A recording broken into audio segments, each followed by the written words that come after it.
Welcome back, guys. Automotive Inc. If you are new to the channel, make sure you smash the subscribe button over there in the corner, one of those corners. Today we are changing the oil in the 24 Super Duty. It's going to be very similar to the 22. It takes the exact same filter, the Ford FL-820S. Takes 8 quarts of 5W30. I'm going to just break down the procedure for you guys, show you where you need to pull the drain plug so you don't get confused. My high recommendation is don't do this when the oil is nice and hot. Now, the break-in oil, you can run this to the oil change intervals that you choose, but as we guys all know, that the Godzilla has its long issues in its short time of engine problems. So changing the oil often will always help a lot. Now, Ford uses their motorcraft synthetic blend, which is partially synthetic and partially normal oil. I'm going to turn around and go full synthetic. Now, I traditionally would use motorcraft oil, but when I went to the store, they didn't even have the 530 synthetic blend, let alone a full synthetic. Went to AutoZone, they didn't have it either, but there was a deal on full synthetic. Now, to each their own when it comes to the brand of oil that you like to run. A lot of people love Mobil, a lot of people love whatever oils. My dad always ran Pennzoil. We've ran Pennzoil on all of our other cars for the longest time. Pennzoil used to make a actual diesel oil. Now they just make the standard weights and stuff. I haven't even seen their diesel in a long time. Maybe they still make it somewhere, but we don't have it here. But I do run just the stock filter. I know a lot of people say they like Wicks, they like the K&N ones, they like the Napa Gold. Again, I just go back with what Motorcraft and Ford recommends in the book, and as long as the oil certification matches, you can use it. Now, to be sure though, guys, when you go to your automotive store, wherever you're going to buy your oil, you need to look in the book and find out what standards that this actually meets or exceeds. This number where it says Ford, this one right here, I was looking at Mobil, and this was off by, I think it was 954B1, and so I didn't want to run that one, and actually that one was less than the Pennzoil. So again, you can run whatever you like as long as it meets those standards and it's the correct weight. I have heard some people say that they run diesel oil in their Godzilla and they've had good longevity out of the engine. They said that it ran for 140 before the engine went out. Again, to each their own. Again, if you do your own oil changes, Ford's going to want you to prove what you put in there. I don't know what mixing oil weights would do to your warranty if you did have issues, because that's the first thing that they're going to claim is you didn't do your oil changes on time. So always mark the miles that you currently have on the vehicle when you do it. Keep the receipt, and then just be very specific as to what you're putting in, and know that there could be potential, warranty claim issues if a warranty claim arises and you decided to swap out a different weight of oil. So we're going to run a Pennzoil full synthetic in this one, and reason being behind that is full synthetic oils tend to hold their viscosity better. They don't break down like conventional oils.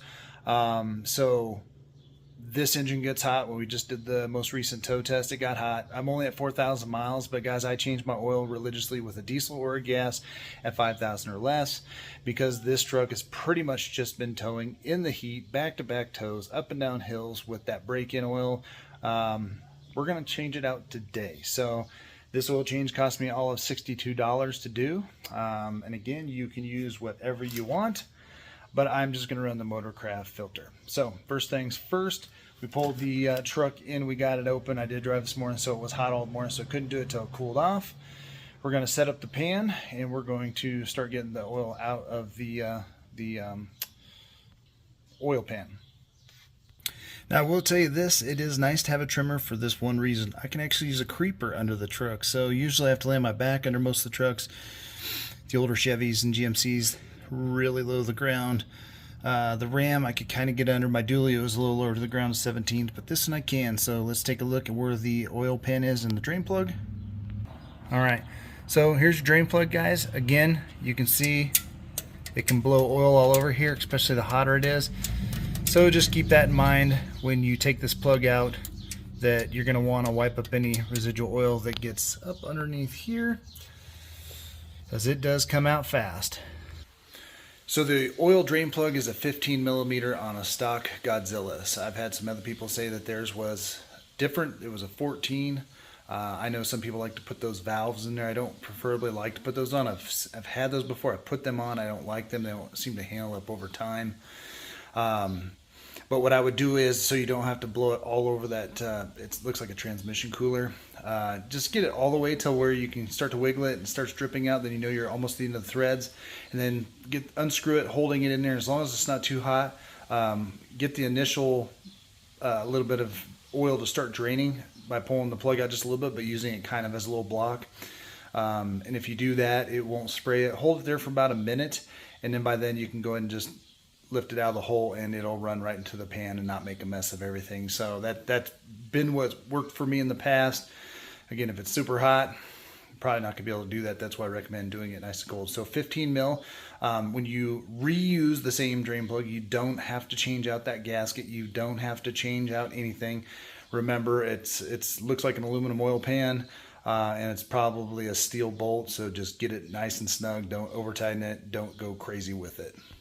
From there, I like to use these to take them off, just because oil filters always seem to seat really well, and no matter how good or bad the tool is or something, there's usually a tight area to get into.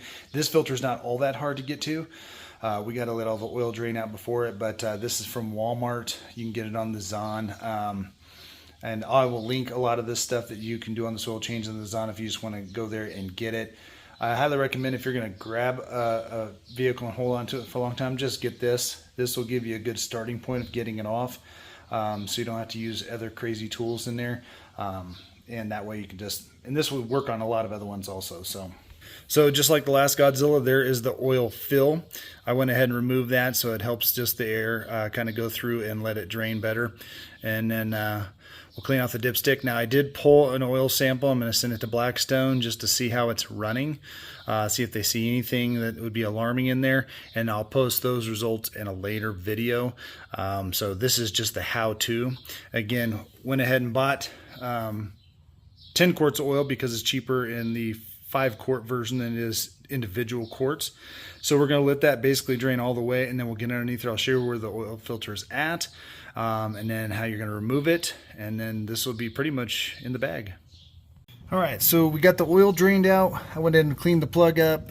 It wasn't all that dirty, but just cleaned up the residual oil that dripped down. And you can see by taking that out, didn't have any splash or anything blowing around here. So now we're going to use our tool. We're just going to use a 3/8 drive ratchet, and we're going to take this bad boy off. This tool is not for installing it. You're going to need to use your hands for that, because again, you don't need it to be super tight. So we're going to go ahead and get this basically cracked so it'll start draining the oil off the side, and then once it's done blowing all the oil all over, then we'll remove it the rest of the way.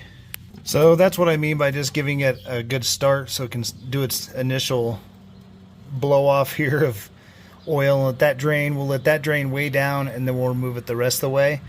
Oil looks pretty good. It is a little dark for only having 4,000 miles, but again, this is only a synthetic blend. So the full synthetic should or could help with fuel economy, handling heat better, won't break down. Hopefully it'll have that nicer looking oil sheen at 4,000 miles versus this. But again, we did get it nice and hot. So we'll get this out, and then we'll prep the new filter. Now while you're waiting for that to drain, it's a good opportunity every time you do your oil changes to go ahead and pull out your air filter element. This is just your OEM Ford one. It's literally like 4 clamp plastic clips here. You're going to flip them back, push this all the way back, pull it out. Don't use compressed air to blow that out because it can get up into the part of the airbox we don't want it into, so I'd highly recommend just using your shop vac. You don't even have to clean that out, but there was a lot of debris in there, believe it or not. 4,000 miles, there must have been 1.5 pounds of gnats in this thing. So I use compressed air, blew back through the filter here, so that way we can keep going with it. Eventually I may change this out to a Canon. Haven't decided yet. The OEM ones are fine. They do their job great. But that way I can just wash it instead of replacing it, because these are, depending on your vehicle, the last Duramax one I bought was almost $50. These ones I'm sure are probably $20 to $45. So in one filter change, you can swap it out with a reusable element. But went in and cleaned that up, and we get that back in, and we're going to prep the new oil filter. Now I like to take some of the new fresh oil, and I will fill this filter about half full, and then I will take the actual oil that's kind of sitting in this ring, dab my finger on it, running around that ring, and then that's going to be good enough for it to get a good seal on it. Always make sure when you take that old filter off that that black gasket came off. On some of the cheaper filters that will stay on, so make sure you get that off because this one will be on it. And again, this is going to be hand tight and a quarter turn past that. After you run it, you can check and see if it has any leaks. If it does, just get underneath there and turn it a little bit more, but try not to use those tools or pliers or water pump pliers or anything like that to turn those on. One, it can damage the actual casing and put a hairline fracture in it and make it leak, but we don't want to over tighten this bad boy. All right, now we got that in, we got the air box all put back together. So now we are going to do the tedious task of adding oil. The way Ford put this tiny little filler cap in the most pain in the butt place. Wish they would have done it like Chevy and give me a big hole. So it's going to be basically relegated to a funnel. You want to cut a quart jug in half and screw one of those def tubes to it. That'll help.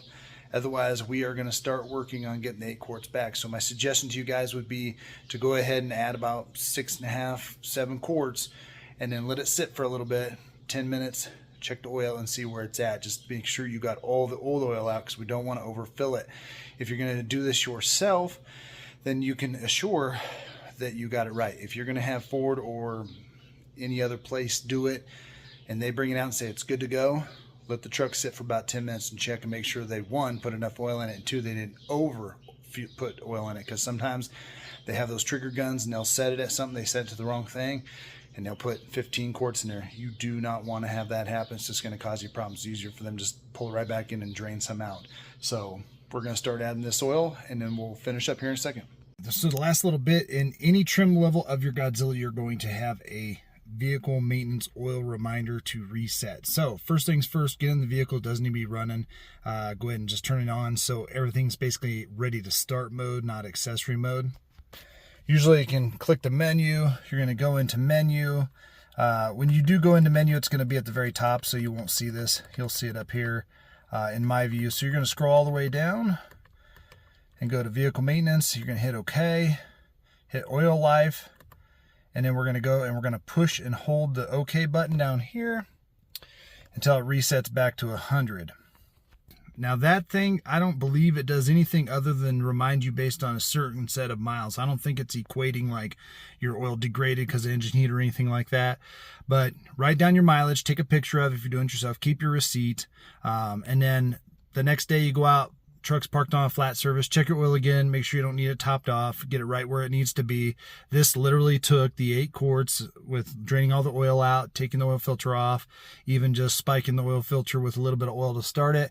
That was it. So always check for leaks, but that should cover everything. Guys, I will put everything you need in this down in the description. If you have any questions, feel free to comment or ask, and I will always try and get back to you. As always, I appreciate you guys being here, and we will catch you on the next one.